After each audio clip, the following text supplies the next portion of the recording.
By the way, who here thinks their phobia is logical? Their fear of flying is logical? Anyone? You think it's logical? Okay. You think it's logical. You think, so what happens, especially if you've done a fear of flying course, where the majority are pilots talking about statistics and safety and all the training they do, you know statistically it's safe. You know, well, we'll come through it in a minute. But what we do when we have a phobia, rather than going, hey, it's irrational, we do what's called junk logic. We try and make the irrational rational.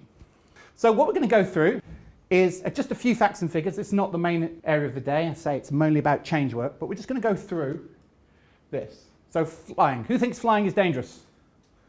Anyone? No, we've all read the statistics. 1 in 11 million chance of anything happening. And then people go, well, but what if I'm the 1 in 11 million? Well, I say that's fine, but I'll make a deal with you. If you are going to worry about the 1 in 11 million chance, you have to spend 220 times more times worrying about getting in your car. Is that fair enough? So I want you to, you go, I'm scared of flying, you have to tell me 220 times why you should be scared of cars. And more importantly, 5 times more scared to go to bed at night.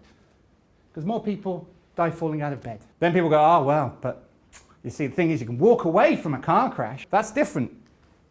Well, in fact, it's a 95.7% chance of walking away from a plane. The airline companies aren't affected. They don't care. What do they care? They're just here to get my money and get a flight. They're all out to get me. They're an evil conglomerate corporation. If an accident happens, they have to pay out millions in compensation. And the planes, the cheapest jumbo jets, are worth hundreds of millions of pounds. So, very often, one of the fears that come up when I work with people is they go, oh, I don't like flying by myself because what if I leave my wife or my kids or my mom all alone?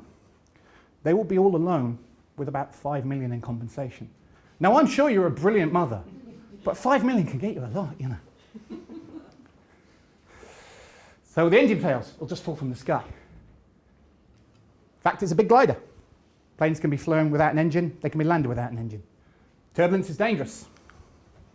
You've got no more chance of an accident in turbulence than anywhere else. Lightning can bring down a plane. You've all heard this if you've heard a pilot speak. They're designed to withstand lightning. Doesn't affect them a bit. Worrying keeps me ready. If I'm worried, if I'm anticipating, somehow I'll be prepared. I can somehow outwit whatever's going to happen on that plane. So I'm going to be anxious in my seat because if I relax, somehow that's going to be a problem. Well, that's called OCD, or it's called superstition, where you're thinking about things you can't control. But 1 in every 2.5 people die of a heart attack. What's one of the biggest causes of a heart attack? Stress. Next time you worry about flying, just think about that. And finally, if flying is so safe, why do I keep seeing it on the news?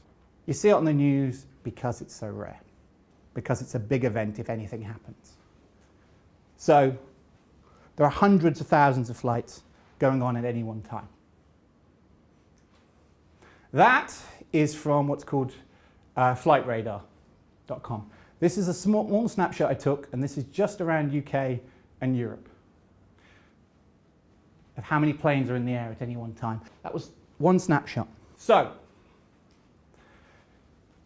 who here accepts that it's not a rational fear? Okay. Is there anyone that doesn't accept that it's irrational? No. Great.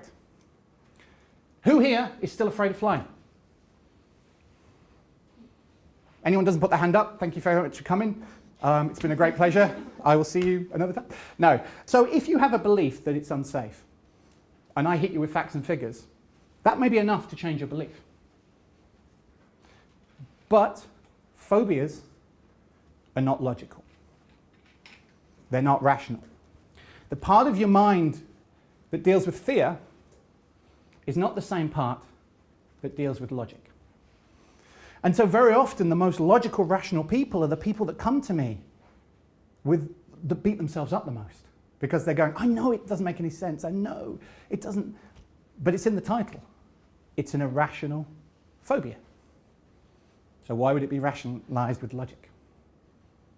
And that's where some of these counselling and therapies come short, in that they're not dealing with the actual core, with what the emotion is, with what the beliefs are.